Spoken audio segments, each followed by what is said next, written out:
پہلے عجز کا اظہار ہم رکوع کی صورت میں کرتے ہیں اور وہاں سبحان رب العظیم پڑھتے ہیں، یعنی وسعتوں کی طرف خدا تعالیٰ ہمارے ذہن کو منتقل فرما دیتا ہے کہ تم جھکے ہو تو تمہیں وسعتیں نصیب ہوں گی، کیونکہ رب عظیم کے سامنے تم جھکے ہو۔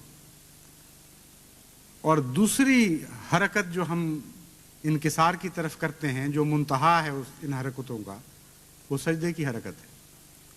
اور وہاں خدا تعالیٰ ہمیں سکھاتا ہے سبحان رب العالی سبحان رب العالی، کہ تم جھکے ہو تو بلندیوں کی طرف جھکے ہو، کیونکہ رب اعلیٰ کی طرف جھکے ہو۔ چودھری ظفر اللہ خان صاحب رضی اللہ تعالیٰ عنہ عملاً ان دونوں باتوں سے، ان دونوں رازوں سے خوب واقف تھے، چنانچہ ان کی عظمتیں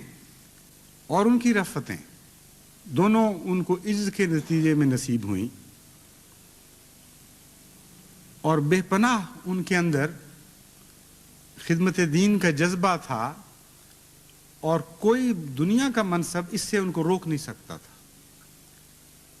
اور دنیا کے منصب کے نتیجے میں وہ اپنے آپ کو کبھی ایسا بلند سمجھتے ہی نہیں تھے، کیونکہ ہمیشہ منصب دنیاوی ان کو چھوٹا نظر آیا کرتا تھا کہ اس کے مقابل پر دین کی خدمت نسبتاً ادنا نظر آئے۔ یعنی وہ عجز جو عارف باللہ کا عجز ہوتا ہے، وہ عجز ہے جس کی بات میں کر رہا ہوں۔ چنانچہ دین کی خدمت میں آپ اپنی بلندی دیکھتے تھے، دین کی خدمت میں ہی آپ کی ساری عظمتیں تھیں۔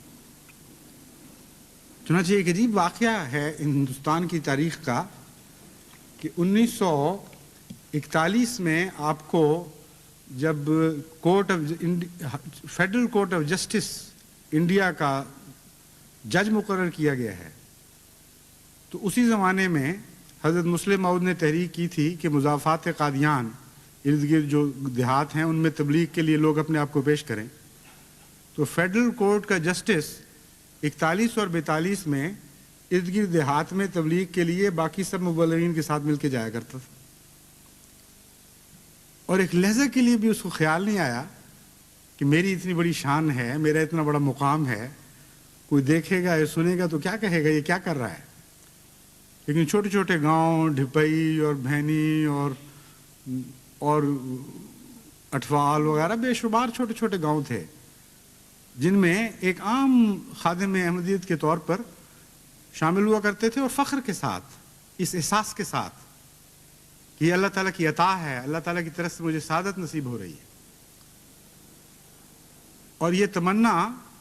محض ایسی خدمات کے لیے نہیں تھی جو عام حالات میں سہولت کے ساتھ ادا ہو سکتی ہیں، بلکہ نہایت خطرناک خدمات کے لیے بھی اسی قسم کی تمنا آپ کے دل میں تڑپا کرتی تھی۔ جب کابل میں 1924 میں حضرت نعمت اللہ خان صاحب کو شہید کیا گیا، تو حضرت مسلم موعود نے نام طلب کیے ان لوگوں کے جو تمام خطرات کو اچھی طرح بھانپتے ہوئے پھر وہ اس بات کا عہد کریں کہ وہ کابل میں جائیں گے اور ایک شہید کی بجائے وہ خدمات سر انجام دیں گے جو وہ شہید شہادت کی بنا پر مزید نہیں سر انجام دے سکا، اور اس سلسلے کو وہ ٹوٹنے نہیں دیں گے۔ یہ تھی اس کی روح۔ اور جو نام پیش ہوئے اس وقت چودھری ظفر اللہ خان صاحب رضی اللہ تعالیٰ عنہ لاہور کے امیر تھے، ان نام پیش ہونے والوں میں سب سے پہلا آپ کا نام ہے جو الفضل میں شائع ہوا، اور اس نام کو پیش کرتے ہوئے آپ نے جو خط لکھا ہے حضرت مسلم موعود کی خدمت میں، وہ لکھتے ہیں: سیدنا و امامنا السلام علیکم ورحمۃ اللہ وبرکاتہ، میری زندگی آج تک ایسی ہی گزری ہے کہ سوائے اندوہ و ندامت کے اور کچھ حاصل نہیں۔ بڑی کامیاب زندگی آپ گزار رہے تھے، سیاست میں بھی آپ کو دخل ہو چکا تھا، آپ کی قابلیت کا شعلہ بھی پھیل رہا تھا ہندوستان میں، اور ہندوستان کے مسلمان باشعور حلقوں کی نگاہیں اٹھ رہی تھیں آپ کی طرف۔ اس ساری زندگی میں سے گزرتے ہوئے جو ماحصل تھا آپ کے اپنے ذاتی تجزیے کا، اپنے آپ کو کس مقام پر دیکھ رہے تھے، اس کا اظہار ہوتا ہے سوائے اندوہ و ندامت کے اور کچھ حاصل نہیں۔ میں اکثر غور کرتا ہوں کہ یہ بھی کوئی زندگی ہے کہ سوائے روزی کمانے کے کسی اور کام کی فرصت نہ ملے۔ حالانکہ عمارت لاہور کے بھی بھرپور فرائض سر انجام دے رہے تھے اس وقت، اور دنیا کے دھندوں میں پھنسا ہوا انسان طرح طرح کے گناہوں میں مبتلا رہے۔ آج جو ایک خوش قسمت کے محبوب حقیقی کے ساتھ وصال کی خبر آئی تو جہاں دل میں ایک شدید درد پیدا ہوا،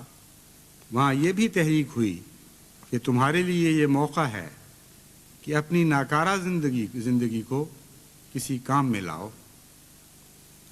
اور اپنے تئیں افغانستان کی سرزمین میں حق کی خدمت کے لیے پیش کرو۔ پھر میں اچانک رکا کہ کیا یہ محض میرے نفس کی خواہش نمائش تو نہیں کہ اس یقین پر کہ مجھے نہیں بھیجا جائے گا اپنے تئیں پیش کرتا ہوں۔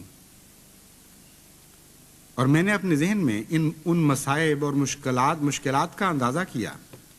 جو اس رستے میں پیش آئیں گی، اور اپنے تئیں سمجھایا کہ فوری شہادت ایک ایسی سعادت ہے جو ہر ایک کو نصیب نہیں ہوتی، اور کیا تم محض اس لیے اپنے تئیں پیش کرتے ہو کہ جاتے ہی شہادت کا درجہ حاصل کرو اور دنیا کے افکار سے نجات حاصل کر لو، یا تمہارے اندر یہ ہمت ہے کہ ایک لمبا عرصہ زندہ رہ کر ہر روز اللہ تعالیٰ کے رستے میں جان دو اور متواتر شہادت سے منہ نہ موڑو؟ حضور انور، میں کمزور ہوں، سست ہوں، آرام طلب ہوں، لیکن غور کے بعد میرے نفس نے یہی جواب دیا ہے کہ میں نمائش کے لیے نہیں، فوری شہادت کے لیے نہیں، دنیا کے افکار سے نجات کے لیے نہیں، بلکہ گناہوں کے لیے توبہ کا موقع میسر کرنے کے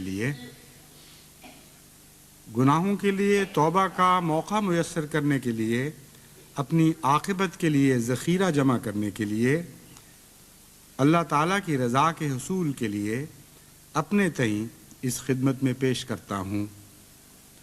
اگر مجھ جیسے نابکار گناہگار سے اللہ تعالیٰ یہ خدمت لے اور مجھے یہ توفیق عطا فرمائے کہ میں اپنی زندگی کے بقیہ ایام اس کی رضا کے حصول میں صرف کر دوں،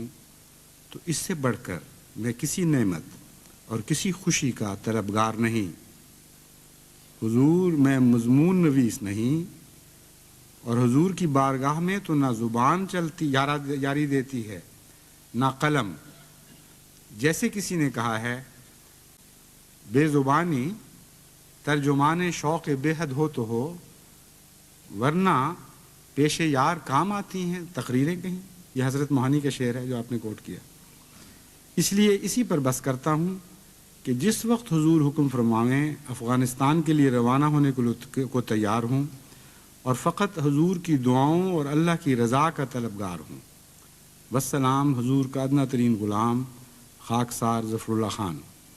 اور اللہ کی ذات کے ساتھ محبت تھی دراصل، اور خدا تعالیٰ کی ناراضگی کا خوف جو آپ کے سر پہ سوار رہا کرتا تھا، اور خدا تعالیٰ کے پیار کے حصول کی خواہش، یہ دو تھے وہ جذبات جو چودھری ظفر اللہ خان صاحب کو ساری عمر ایک منزل سے دوسری منزل کی طرف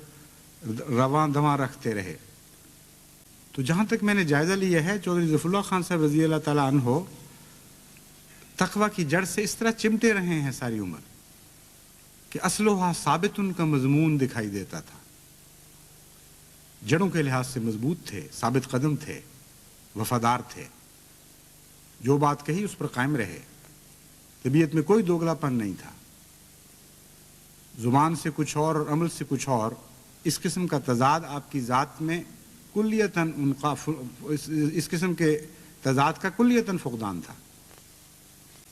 حیرت انگیز زندگی ہے، اتنی بھرپور ہے کہ چند دن ہوئے ایک ایم پی ملنے کے لیے آئے، چوئی صاحب کا افسوس کر رہے تھے، تو میں نے ان سے کہا کہ آپ تو ایک ذات کا افسوس کر رہے ہیں، وہ تو ایک ذات کے طور پر زندہ نہیں رہے، ان کے اندر تو کئی شخصیتیں زندہ تھیں، بیک وقت انہوں نے بہت سی زندگیاں گزاری ہیں، اور پھر خدا کے فضل سے لمبے عرصے تک مسلسل کئی شخصیتیں ان کے اندر بھرپور زندگی گزارتی رہی. لوگ ان کو ایک خشک سیاستدان کے طور پر بھی دیکھتے رہے اور ساری عمر یہی سمجھتے رہے، اور اس لحاظ سے بھی وہ سمجھتے تھے کہ انہوں نے بھرپور زندگی گزاری ہے. لیکن کچھ لوگوں نے ان کو ایک صاحب دل کے طور پر، ایک نہایت ہی نازک جذبات رکھنے والے انسان کے طور پر بھی دیکھا. ایسا انسان جس کے اندر یہ طاقت نہیں تھی کہ کسی غریب کا دکھ برداشت کر سکے، جس کے حوصلے بلند ہونے کے باوجود یہ حوصلہ نہیں تھا کہ انسانیت کو سسکتا ہوا دیکھے اور بے حسی سے گزر جائے. ان پہلوؤں سے حوصلے کا قد بہت ہی چھوٹا تھا، بلکہ زمین کے ساتھ بچھا ہوا تھا. اس کثرت کے ساتھ آپ نے غرباء کی خدمت کی ہے کہ ضمناً جب بعض اوقات مجھے واسطہ پڑتا تھا اس وقت دکھائی دیتا تھا یہ معاملہ. یعنی بعض ایسے غرباء تھے جنہوں نے خود آ کر ضمناً ذکر کیا کہ اس مصیبت اس تکلیف میں مبتلا تھے، چوہدری صاحب کو صرف اطلاع بھیجی اور اس کے نتیجے میں اس کے بعد پھر اس معاملے میں ہمیں کوئی فکر نہیں ہوئی. غرباء، یتاما، غریب مزدور، غریب کسان، مفلوج لوگ، بعض بیماریوں میں مبتلا، ہونہار طالب علم جو غریب تھے، غرض کی اتنی جہتوں کے ساتھ آپ نے خدمت خلق کا کام کیا ہے، اور اتنی جہتوں میں آپ نے خدمت خلق کا کام کیا ہے. اور پھر یہی نہیں بلکہ اداروں کو بھی کھلے ہاتھ سے دیا کرتے تھے کہ یوں معلوم ہوتا ہے کہ ساری زندگی کی کمائی ادھر خرچ ہو رہی ہے. اور پھر جب آپ جماعتی چندوں پر نگاہ ڈالتے ہیں اور جماعتی خدمات پر نظر کرتے ہیں تو یوں معلوم ہوتا ہے کہ ساری کمائی اس کے سوا کہیں خرچ ہی نہیں ہو رہی. ایسے وسیع حوصلگی کے ساتھ آپ نے چندے دیے ہیں. اس وقت جو لنڈن مشن کی ساری عمارتیں ہیں یہ ان کی ذاتی کوشش سے کلیتاً ذاتی آمد سے آپ نے یہ سارے مصارف ادا کیے ہیں. یہ مشن ہاؤس، یہ ہال، یہ چھوٹا ہال عورتوں کے لیے، یہ عمارت رہائشی، یہ ساری خدا کے فضل کے ساتھ ان کو توفیق ملی. اور اپنے لیے ایک چھوٹا سا ایک کمرہ رکھا ہوا تھا، بس اسی میں ان کی گزر اوقات تھی، اور وہ بھی آخر وقت تک نہیں رہی. جب جماعت کو ضرورت پیش آئی ہے آخر پہ، یا شاید اس لیے کہ وہ سیڑھیاں نہیں چڑھ سکتے تھے زیادہ، وہ بہرحال وہ بھی چھوڑ کے چلے گئے تھے. اور اس کے علاوہ بھی مختلف وقتوں میں جب تحریکات ہوئی ہیں، خصوصاً حضرت مسلم موعود کے زمانے میں جب ساری جائیداد پیش کرنے کی تحریک ہوئی، اس وقت آپ اولین میں سے تھے ساری جائیداد پیش کرنے میں. اور جس طرح کہ ان کے اندر تقویٰ اور نیکی تھی، صاحب عزم تھے. ظاہر ہے اس خط سے بھی جو میں نے پڑھ کے سنایا ہے، جو آپ نے وقف کیا تھا تو مراد یہی تھی کہ ایک پائی کی جائیداد بھی میں اپنے لیے نہیں رکھوں گا، اور اس بات کے لیے تیار تھے. جن خطرات کے پیش نظر حضرت مسلم موعود نے تحریک کی وہ خطرات پیش نہیں آئے، اس لیے وہ جائیداد نہیں لی گئی، یہ مجھے علم ہے. لیکن اس کے علاوہ بھی جب بھی جتنی ضرورت پیش آئی ہے، کبھی ایک لمحہ کبھی تردد آپ نے محسوس نہیں کیا، بلکہ کوشش یہ ہوتی تھی کہ حضرت مسلم موعود خود معین کر دیں، اس طرح لے لیں جیسے آپ کی چیز ہو. یہ کیفیت تھی آپ کے چندوں میں جو ہمیشہ اسی طرح رہی. اور سیاست کی بھرپور زندگی تو اتنی وسیع زندگی ہے کہ اس میں سے ساری باتوں کا ذکر تو ویسے ہی ممکن نہیں. قوموں پر جو احسان کرنے کی خدا تعالیٰ نے آپ کو توفیق عطا فرمائی، کیونکہ حضرت مسیح موعود علیہ السلام کی پیشگوئی میں یہ الفاظ بھی ہیں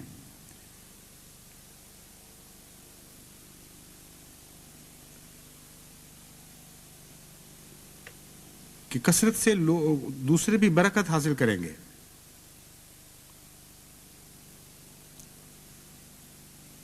اور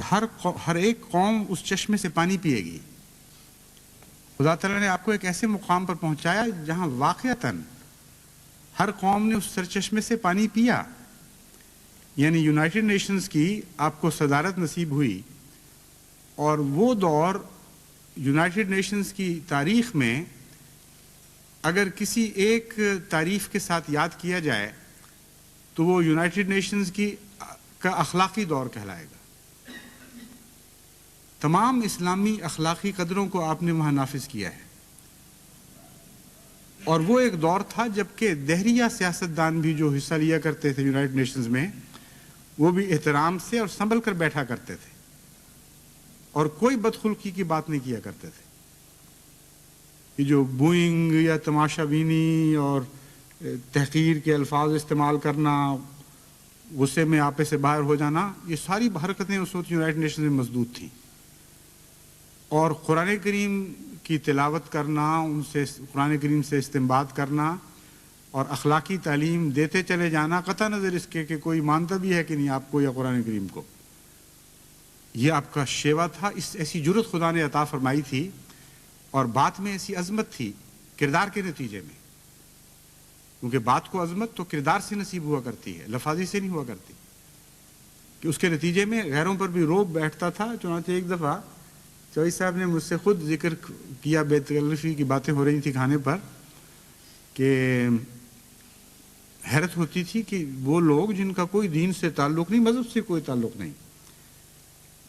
میرے ساتھ خدا تعالیٰ نے ان کو اچھا سلوک کرنے کا پابند فرما دیا، کیونکہ وہ ہر بات اللہ تعالیٰ کا احسان سمجھتے تھے. اس لیے ذکر ہمیشہ اسی رنگ میں کیا کرتے تھے کہ اللہ تعالیٰ کا ایک خاص فضل ہے، احسان ہے کہ اس نے ان کے دل میں ایک روب سا ڈال دیا تھا، اور وہ میری باتوں کو مانتے تھے. حالانکہ بظاہر کوئی حق نہیں تھا میرا اس طرح ان کو پابند کرنے کا آداب کے. پریزیڈنٹ کی حیثیت معلوم ہے، معروف ہے، لیکن سیاست کی دنیا میں جو توقعات کی جاتی ہیں ایک پریزیڈنٹ کے روب داب کے متعلق، وہ عملاً نہیں ہوا کرتا. آزاد ممالک ہیں، طیش میں آئیں تو سب کچھ بھول جاتے ہیں، کون بیٹھا ہے، نظم و ضبط کیا ہوتا ہے، اور وقت کی پابندی کروانا، یہاں تک بھی آپ کو آداب سکھانے پڑے وہاں. اور بلا شبہ اس وقت حضرت مسیح موعود علیہ السلام کا یہ کلام ایک ذات میں بھی پورا ہوا ہے. ویسے تو بکثرت ایسے احمدی ہیں جن سے قوموں نے فائدے اٹھائے ہیں، لیکن وہاں ایک ذات میں یہ ساری باتیں اکٹھی ہو گئیں، ایک سرچشمے سے جو حضرت مسیح موعود علیہ السلام کی غلامی پر فخر کیا کرتا تھا. تمام اقوام عالم نے فائدہ اٹھایا اور سیراب ہوئیں. اور پھر قوموں کی بھرپور خدمت میں آپ کو خدا تعالیٰ نے ایسے ایسے مواقع نصیب فرمائے کہ وہ وقت ایسا تھا جب کہ نئی تاریخ کی شکلیں بن رہی تھیں. یہ جو جدید تاریخ ہے آج کی، اس کی بنیادیں ڈالی جا رہی تھیں اس دور میں جب کہ آپ کو یونائٹڈ نیشنز میں پیش ہونے کے موقع عطا فرمایا اللہ تعالیٰ نے، ایک ممبر کی حیثیت سے، ایک نمائندے کی حیثیت سے، یا بعد ازاں ایک صدر کی حیثیت سے. چنانچہ ایک لمبے دور تک جب آپ پاکستان کے وزیر خارجہ بنے ہیں، اس وقت سے یونائٹڈ نیشنز کی صدارت کے تک پہنچنے کے درمیان کا جو عرصہ ہے، یہ عرصہ ایک بہت ہی اہم عرصہ ہے جس میں نئی تاریخ بن رہی تھی. چنانچہ فلسطین کی خدمت کا آپ کو موقع ملا، عربوں کی خدمت کا فلسطین کے معاملے میں، اور ایسی عظیم الشان خدمت کی توفیق ملی کہ عرب اٹھ کر آپ کے ہاتھ چومتے تھے، بڑے بڑے سربراہ، اور اپنے اپنے ممالک میں بڑی عظمتوں کے مالک،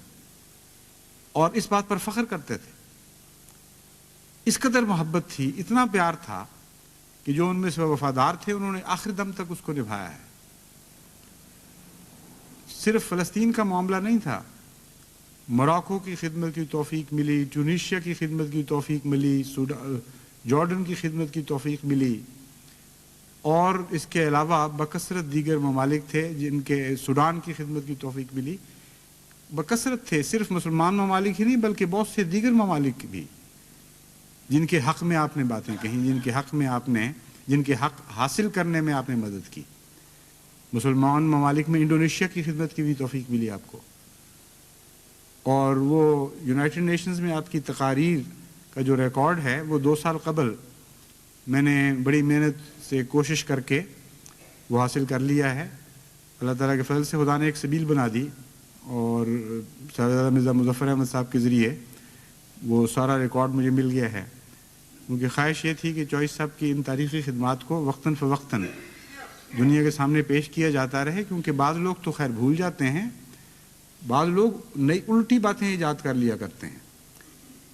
یعنی جہاں مسلمان ممالک کی خدمت کی ہے وہاں یہ الزام لگانے والے بھی بدقسمت ہیں کہ مسلمان ممالک کے مفاد کے خلاف کوشش کی، نعوذ باللہ من ذالک. تو میں نے تو اس نیت سے اس کو اکٹھا کیا تھا، لیکن اب جب اس کو وقتاً فوقتاً دنیا کے سامنے پیش کرنے کا موقع ملے گا تو جو بھولے ہوئے ہیں معصومیت میں اپنی، ان کو بھی یاد تو آئے گا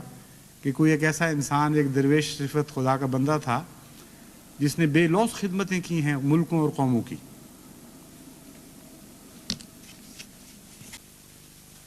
میں اپنے ذاتی تاثرات بیان کر رہا تھا اور وہ میں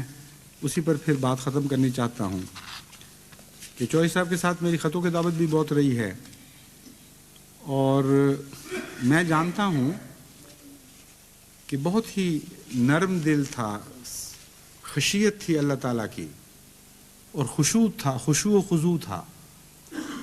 مجھے آپ کے ساتھ اکٹھے نماز پڑھنے کی بھی توفیق ملی ہے. کبھی میں لاہور جاتا تھا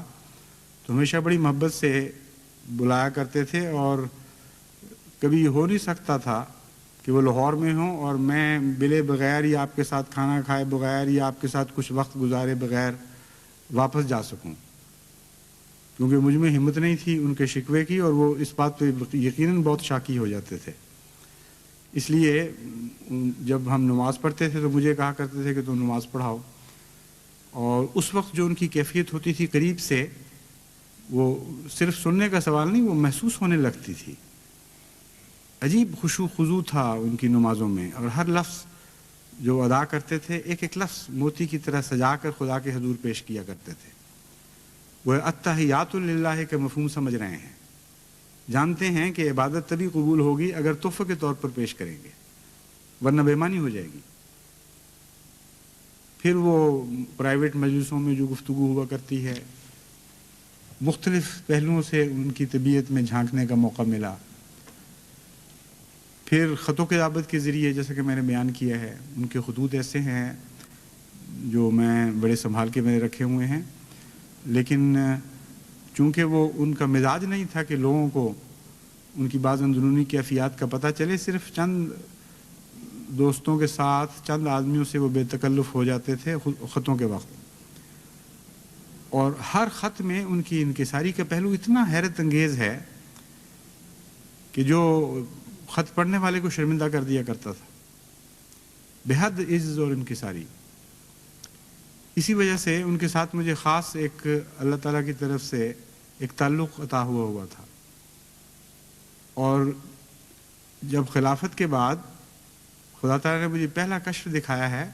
تو تعجب کی بات نہیں کہ پہلے کشف میں چودھری ظفر اللہ خان صاحب بھی دکھائے گئے، اور وہ بھی ایک عجیب کشف تھا. میں حیران رہ گیا کیونکہ اس طرف، اس قسم کی باتوں کی طرف ذہن انسان کا جا ہی نہیں سکتا عموماً. سب سے ایک دن یا 2 دن خلافت کو گزرے تھے تو کسی نے پوچھا مجھ سے کہ آپ کو خلیفہ بننے کے بعد کوئی الہام، کوئی کشف وغیرہ ہوا؟ میں نے کہا مجھے ابھی تک تو کچھ نہیں ہوا، بس میں گزر رہا ہوں جس طرح بھی خدا تعالیٰ فرما رہا ہے، سلوک ٹھیک ہے. تو اس کے چند دن کے بعد ہی میں نے صبح کی نماز کے بعد کشفاً بڑے واضح طور پر ایک نظارہ دیکھا کہ چودھری ظفر اللہ خان صاحب لیٹے ہوئے ہیں اور اللہ تعالیٰ سے باتیں کر رہے ہیں، اور میں وہ باتیں سن رہا ہوں، اور فاصلہ بھی ہے. مجھے یہ علم ہے کہ لیٹے لنڈن میں ہوئے ہیں، لیکن جس طرح فلموں میں دکھا دیا جاتا ہے قریب قرب کہ ٹیلی فون کہیں دور اور ہو رہے ہیں اور سن رہا ہے گویا کہ، اس قسم کے نظر کیمرے کے ٹرک سے ہو جاتے ہیں. تو کشفاً یہ دیکھ رہا تھا کہ چوئس صاحب اپنے بستر پہ لیٹے ہوئے اللہ تعالیٰ سے باتیں کر رہے ہیں کچھ، اور میں سن بھی رہا ہوں، اور اس پر ایک ذہنی تبصرہ بھی ہو رہا ہے ساتھ، لیکن گویا میری آواز وہاں نہیں پہنچ رہی. تو چوئس صاحب یہ کہہ رہے، اللہ تعالیٰ نے چوئس صاحب سے یہ پوچھا کہ آپ کا کتنا کام باقی رہ گیا ہے؟ تو چوئی صاحب نے عرض کیا کہ کام تو 4 سال کا ہے، لیکن اگر آپ 1 سال بھی عطا فرما دیں تو کافی ہے۔ یہ سن کر مجھے بہت سخت دھکا سا لگا، اور میں یہ کہنا چاہتا تھا چوئی صاحب کو کہ آپ 4 سال مانگیں خدا تعالیٰ سے، یہ کیا کہہ رہے ہیں کہ 1 سال بھی عطا ہو جائے تو کافی ہے؟ مانگ رہے ہیں خدا سے اور کام 4 سال کا بیان کر رہے ہیں، اور پھر کہتے ہیں کہ 1 سال ہی کافی ہے۔ تو مجھے اس میں بے چینی پیدا ہوئی، لیکن جیسا کہ میں نے بیان کیا اس نظارے میں میں اپنی بات پہنچا نہیں سکتا تھا، صرف سن رہا تھا کہ یہ گفتگو ہو رہی ہے۔ وہ میں نے پھر دوسرے دن ہی چودھری حمید رسول اللہ صاحب اور ان کی بیگم کو لکھ کے بھیج دیا، اور مجھے اس سے تشویش پیدا ہوئی کہ ہو سکتا ہے خدا تعالیٰ لمبی زندگی نسبتاً دے دے، لیکن کام کا صرف 1 سال ہی ملے۔ چنانچہ ایسا ہی ہوا ہے۔ 1983 میں آپ پر شدید بیماری کا حملہ ہوا، اور اس وقت تک جو وہ کام کر سکے ہیں عملاً اس کے بعد پھر رفتہ رفتہ پھر عمل بالکل کام سے الگ ہونا پڑا ان کو، یعنی بھرپور کام صرف 1 سال توفیق ملی ہے۔ پھر آپ کو پاکستان جانا پڑا بیماری کی وجہ سے، اور اس کے بعد پھر طبیعت گرتی چلی گئی ہے، کمزور ہوتی چلی گئی ہے، پھر صرف مطالعے پر آ گئے تھے آخر پہ۔ اور 4 سال تو اس وقت کے بعد نہیں ملے، لیکن یہ بھی اللہ تعالیٰ کی عجیب شان ہے کہ جو شدید بیماری کا حملہ ہوا ہے جس پہ ڈاکٹروں نے کہا کہ بچنے کی کوئی آثار نہیں ہے، یہ دوبارہ ہوا ہے اس کشف کے 2 سال کے بعد، یعنی 82 میں جب میں کراچی تھا تو فروری کراچی میں یہ مجھے اطلاع ملی کہ ابھی لاہور سے فون آیا ہے کہ اب تو کوئی بچنے کی صورت بظاہر نہیں رہی۔ اس وقت مجھے یقین دل میں اللہ تعالیٰ نے ڈالا، دعا بھی میں نے کی، لیکن پھر رات رویا میں خدا تعالیٰ نے دکھایا کہ ایک خط آیا ہے خدا تعالیٰ کی طرف سے جو چوئی صاحب کی اس بیماری کے متعلق میں پڑھ رہا ہوں، اور صرف ایک فقرہ ہے جس پر نظر جمی ہوئی ہے، اور اس فقرے کا مفہوم یہ ہے کہ میں زندہ بھی کرتا ہوں اور بوجھ بھی اتار دیتا ہوں، مہیا بھی کر دیتا ہوں۔ یعنی یہی کا مضمون تھا دونوں معنوں میں، دوسری ہے کے ساتھ بھی، کہ میں مہیا بھی کرتا ہوں اور زندہ بھی کرتا ہوں۔ تو مجھے ایک خیال آیا کہ چوئی صاحب کو ایک فکر دامنگیر ہے، خدا تعالیٰ نے ساتھ اس کی بھی خوشخبری دے دی ہے، اور وہ فکر یہ تھی کہ انہوں نے 2 لاکھ جو چندہ لکھوایا تھا 100 سالہ جوبلی کے لیے، اس میں سے 2 لاکھ پاؤنڈ ابھی ان پر قرض تھا، واجب الادا تھا، اور ان کا جو سرمایہ تھا وہ ایک ظالم نے قبضے میں لے لیا، اور بظاہر یہ نظر آتا تھا کہ اب اس کے سے نکلنے کی کوئی صورت نہیں ہوگی۔ اس کا یہ کہنا تھا کہ نقصان ہو چکا ہے، میں ادا نہیں کر سکتا۔ بعض لوگوں کو بزنی تھی کہ